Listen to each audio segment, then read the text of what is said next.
Teorema de divergencia. Una carga ubicada en el espacio emite un flujo eléctrico, de tal forma que la carga es igual al flujo total que ésta imita. Si el flujo atraviesa una superficie, se da lugar a una densidad de flujo eléctrico. Por lo tanto, el flujo eléctrico que atraviesa una superficie es igual a la densidad de flujo eléctrico por la superficie, visto en forma integral. Además, si se encierra todo el flujo en una superficie cerrada, se llega a la ley de Gauss en su forma integral. Analizando una superficie cerrada en forma de cubo, la integral de la densidad de flujo eléctrico por un diferencial de superficie se puede separar en las 6 superficies que conforman las caras del cubo, por lo que analizando la superficie superior del cubo, se debe obtener la densidad de flujo eléctrico en esta cara y el diferencial de superficie. En este caso, la densidad de flujo eléctrico tendría dirección hacia arriba, por lo que el producto punto tendría un resultado positivo y el diferencial de superficie es igual a la multiplicación de un diferencial en X por un diferencial en Y. Además, que la densidad de flujo eléctrico es una función que depende de la posición en el espacio y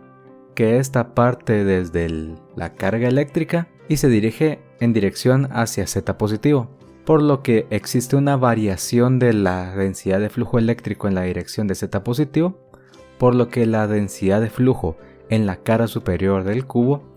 será igual a la densidad de flujo eléctrico en el centro del cubo más un incremento de esta densidad de flujo por la distancia que se ha desplazado, que sería igual a un diferencial de Z partido 2. Ingresando esta expresión a la integral se llega a lo siguiente.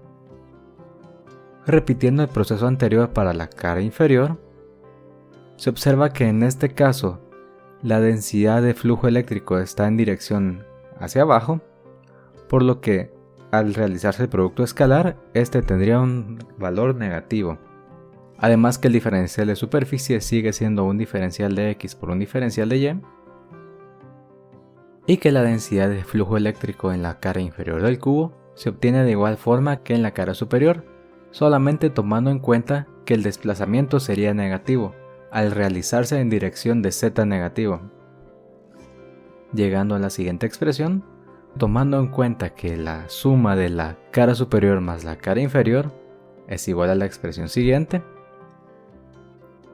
donde se pueden hacer varias simplificaciones. La densidad de flujo eléctrico en el centro del cubo se anula entre sí y se realiza la suma de la variación de la densidad de flujo eléctrico respecto de Z, llegando a la siguiente expresión, donde la multiplicación de los diferenciales en X, Y y Z dan un diferencial de volumen, llegando a esta expresión, donde se debería realizar el mismo procedimiento para las caras izquierda, derecha, adelante y atrás del cubo, pero